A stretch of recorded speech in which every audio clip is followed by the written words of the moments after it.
Yo, what is going on, everyone? We're back with another SnowRunner mod review, and we are here in Northport, Alaska. I thought this truck was suiting for Northport, Alaska's torture test, the Step E-167. As you can see, it's actually pretty lifted. It's got 71-inch tires. This is just a really unique mod, in my opinion, and it is a Russian truck, but we'll take a look at the interior. Very detailed and clean, in my opinion. Yeah, you can't see past there, but anyways...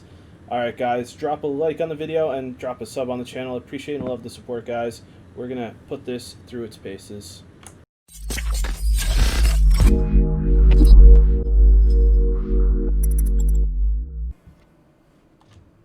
Alright guys, let's customize this Step E-167.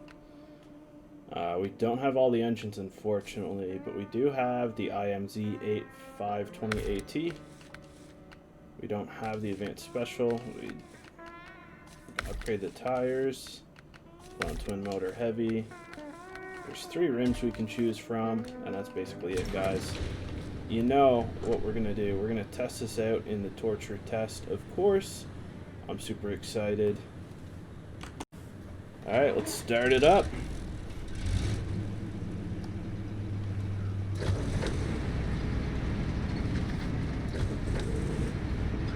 So this engine profile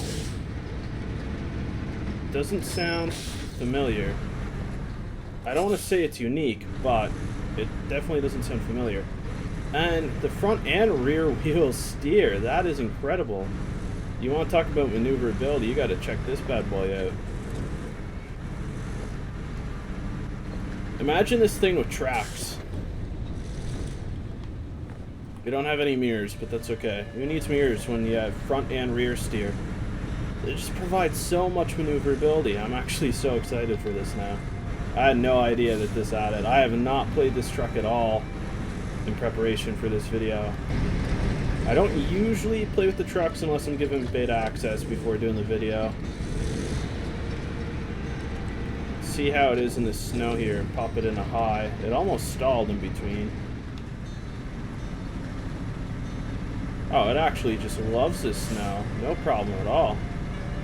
It is kind of just coasting through it. That is incredible, guys. I am absolutely amazed at this. Pop it back in automatic and see how that changes things, if at all. It really doesn't seem to. We're spinning a little bit in automatic, more than we would in high, but that's fine. That's kind of expected, if anything.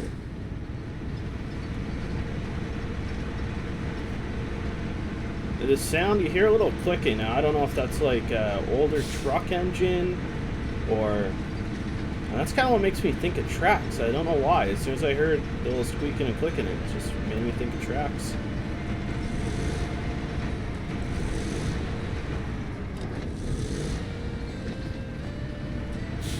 Alright, let's cruise through this. We're going to pop it in a high because I think high was made really well with this truck. So far, not really any problems. We might be digging a little bit. We're not sinking. We're not bottoming out yet. This is actually really... We're kind of just gliding across this mud pit. This is performing in the top 5 for the torture test, to be honest with you. I am really, really impressed with this. That is... Honestly, I want to say it's unbelievable how crazy good this thing is. Pop it in automatic now, and then pop it in a high again. Even when you hit, like, the really kind of loose, wet mud, it doesn't start to dig anymore. I actually think we just made it through this in record time. Let's go around the other side. We do have the rear steer here, so this helps out a little bit with maneuverability. It is a long wheelbase. I think that gives it, you know, a little bit of an advantage. And we're going to try keeping it in automatic as long as we can for this one. Believe it or not, I don't really think we're, like, digging in automatic either. We're pushing these branches out of the way. That's one thing this truck has proven good for. This might be a new interesting take on a Scout, possibly for Russia, possibly for Yukon even. I could see this being very useful. I wish it did have like a little bit more aggressive looking tires, and I also wish I had a snorkel. I imagine it can take a decent amount of water though. And I wish I had a low plus, but I didn't have that transmission, unfortunately, so that's on me, that's not on them. But this is just performing awesome. We're gonna take another loop through the kind of harder mud pit in automatic, see how it does there, but solid mod so far. Center of gravity seems really well balanced as well, which is kind of big for me. I kind of like to take trucks probably where they shouldn't go in a lot of scenarios. So having a really good center of gravity prevents it from being top heavy, tippy, etc. And yeah, we're just absolutely cruising through this in automatic. We haven't shifted up, so the transmission seems really balanced. I like the position of the fuel tanks, that seems nice. The exterior paint seems like it's a little bit, you know, old. We'll say broken in, but it looks good. Got some bright lights too.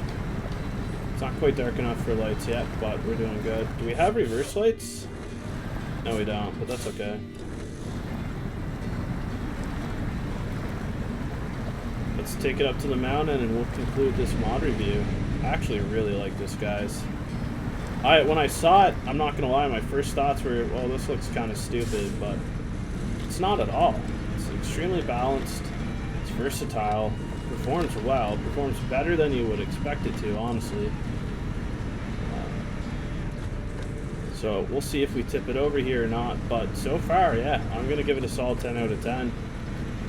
Yeah, it's not tippy, it's very balanced. Like, it wants to stay hunkered down, it doesn't want to lean, it doesn't want to tip. And we just tipped. As I'm saying that, I don't think we have the autonomous winch.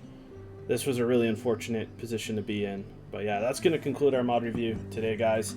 Step E-167, link is in the description, guys. 10 out of 10. Check this out for Russia. Maybe even use it in Yukon. Let me know what you think.